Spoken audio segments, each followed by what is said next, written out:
नमस्कार दोस्तों, तिवारी क्लासेस में आपका स्वागत है। आज के इस वीडियो में इग्नू के एमएचडी प्रोग्राम के सब्जेक्ट एमएचडी 1 का इकाई 12 मीरा का काव्य सौंदर्य, इस पाठ के अंतर्गत कुछ व्याख्याओं को देखेंगे।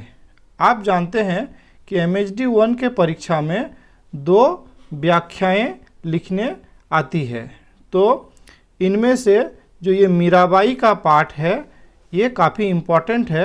विगत परीक्षाओं के प्रश्न पत्रों को आप देखेंगे तो आप पाएंगे लगभग हर परीक्षा में इससे एक प्रश्न पूछे ही जाते हैं।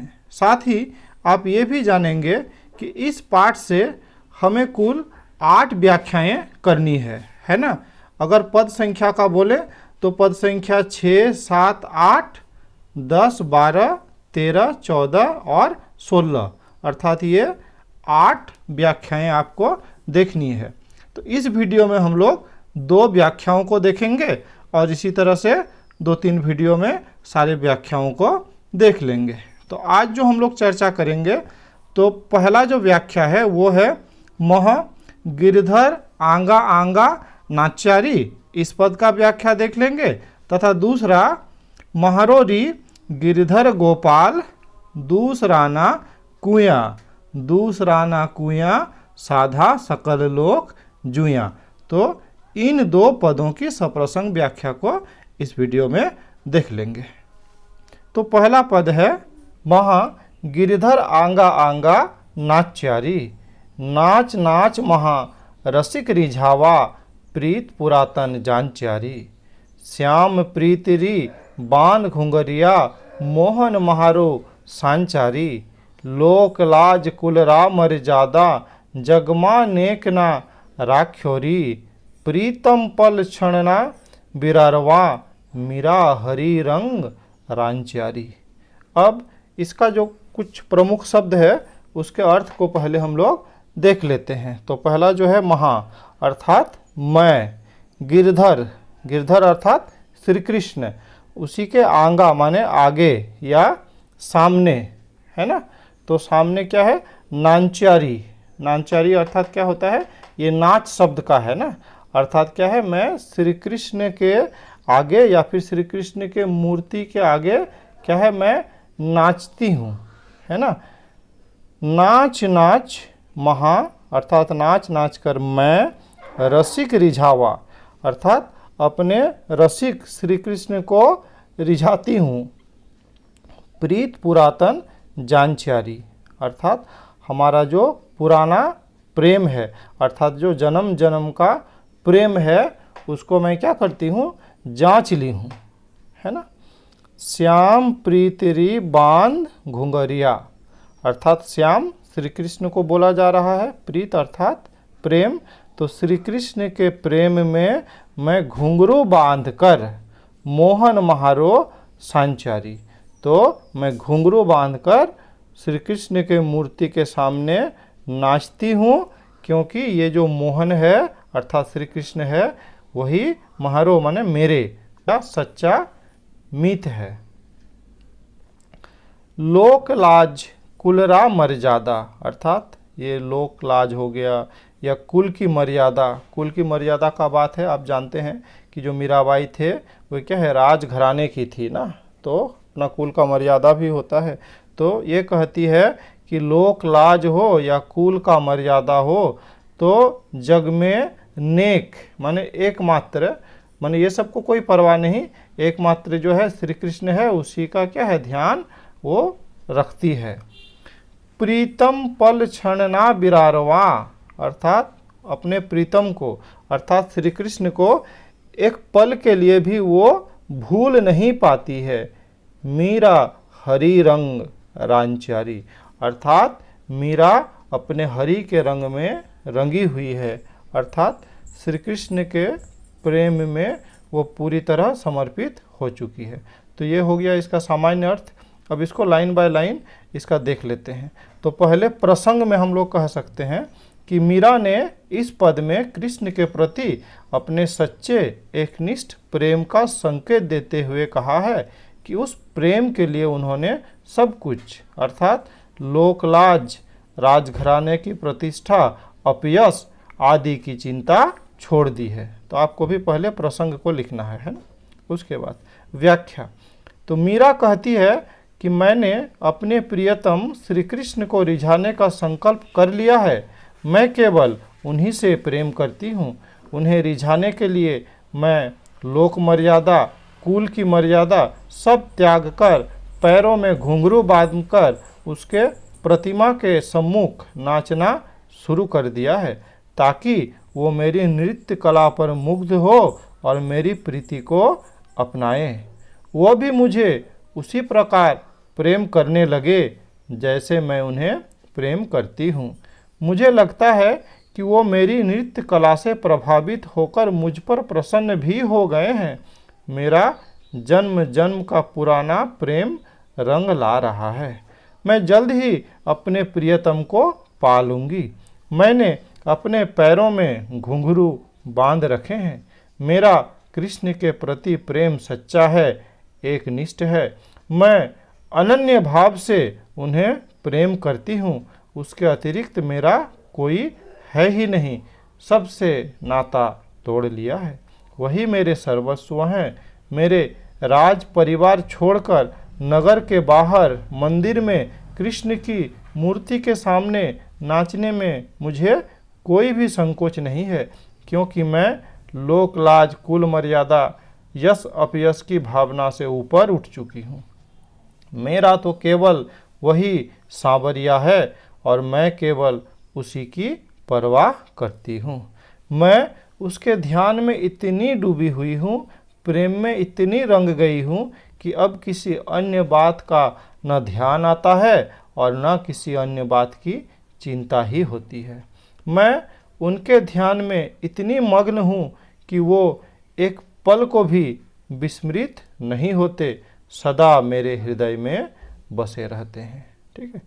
अब अगर विशेष का बात करें तो आप कह सकते हैं कि प्रेम की तन्मयता, एकाग्रता, या फिर ये अनन्य भाव का प्रेम और प्रेमा भक्ति का पद।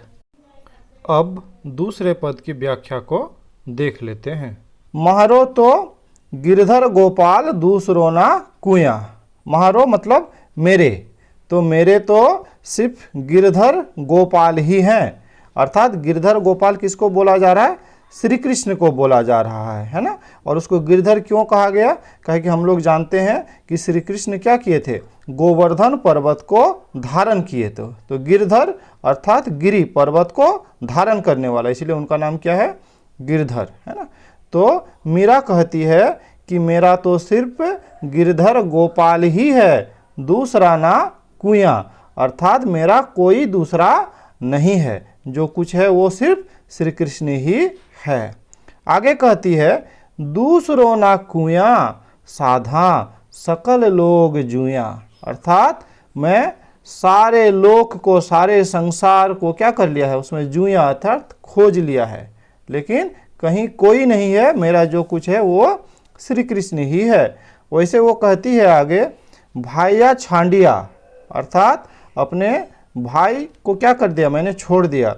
बंधिया छाड़िया, है ना, दोस्तों को छोड़ दिया। संगा सुइया, संगी साथियों को भी क्या कर दिया? छोड़ दिया। अर्थात मैंने भाई, बंधु, संगी, साथी सबको छोड़ दिया। साधा डीग बैठ बैठ, साधा अर्थात साधुओं के साथ, बैठ बैठ माने साधुओं के संगति के कारण लोक लाज खुया, है ना, जो लोगों में प्रचलित है लोक लाज, तो मैं तो वो सब खो दी हूँ, है ना। लेकिन मुझे इस बात का कोई फर्क नहीं पड़ता है, क्योंकि मुझे साधुओं की संगति अच्छी लगती है। भगत देखिया राजी होइया, जगत देखिया रुइया। अर्थात भक्तों को देखकर, है ना, भक्तों को देखकर क्या हुआ? मन राजी होइया, अर्थात खुश हुआ। और जगत देखिया रुइया, अर्थात जब दुनिया को देखती हूँ तो मुझे रुलाई आती है ना। असुआ जल सींच सींच प्रेम बेल बुया।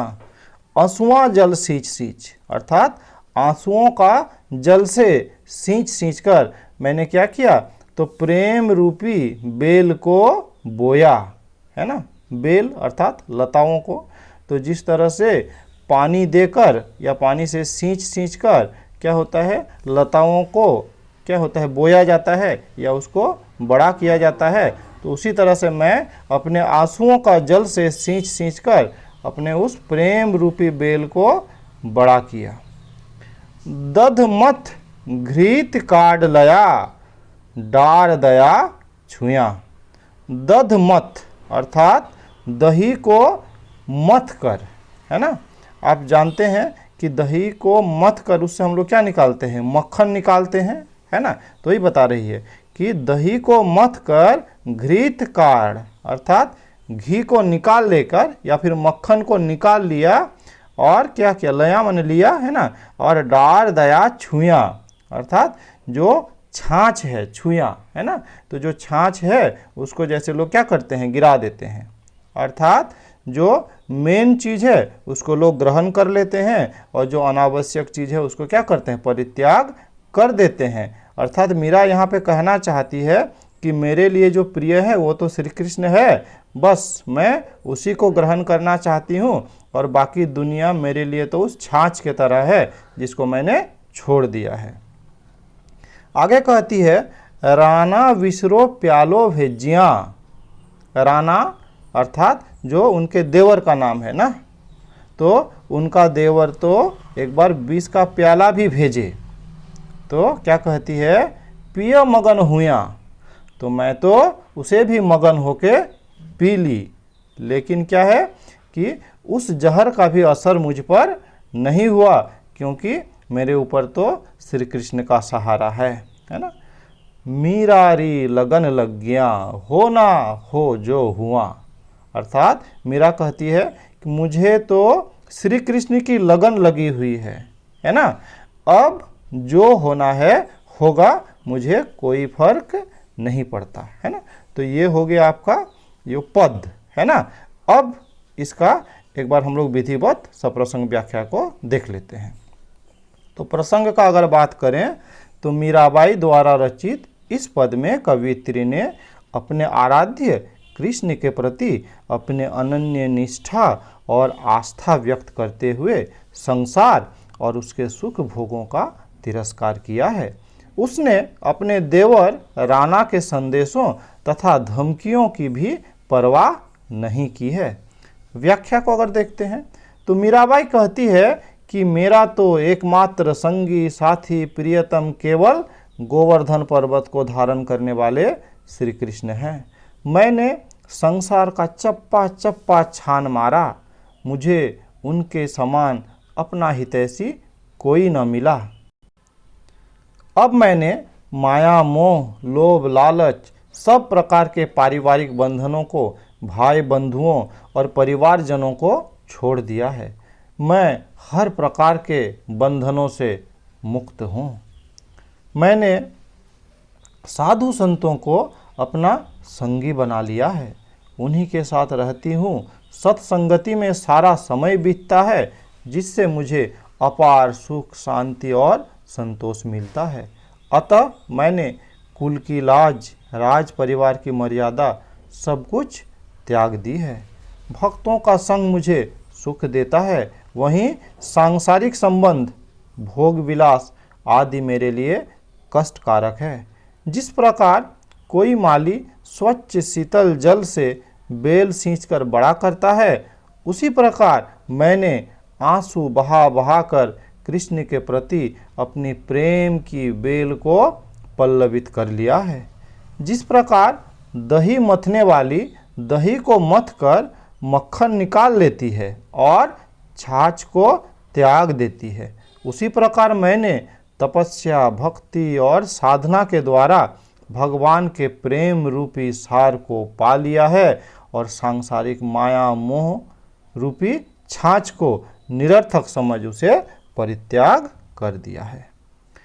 मेरे देवर राणा जी ने मुझे कुल मर्यादा तथा परिवार की प्रतिष्ठा का शत्रु समझ दंड के रूप में विष का प्याला भेजा था। मैंने उसे भी प्रभु का प्रसाद समझकर पी लिया और प्रभु की भक्ति में इतनी लीन रही कि विष का प्रभाव भी न पड़ा।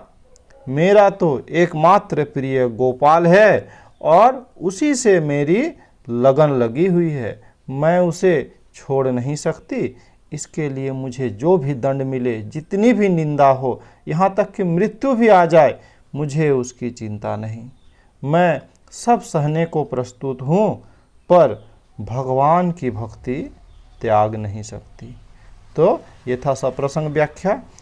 अब अगर विशेष का बात करें तो 2-3 पॉइंट विशेष में लिख सकते हैं, जैसे अनन्य भाव का प्रेम, है ना, वैसे ही प्रेम की तन्मयता या एकाग्रता, है ना, और लोक लाज की चिंता तक नहीं, यद्यपि राजवंश की पुत्री और कुलवधू थी। तो ठीक है, तो इस प्रकार आज के इस वीडियो में इतना ही। बहुत जल्द मीरा के किसी दूसरे पद का सप्रसंग व्याख्या लेकर आएंगे। अगर आपको ये वीडियो अच्छा लगा, लाइक शेयर कर सकते हैं। साथ ही अगर आप इस चैनल में नए हैं तो चैनल को सब्सक्राइब भी कर सकते हैं। इस वीडियो में मेरे साथ बने रहने के लिए बहुत बहुत धन्यवाद।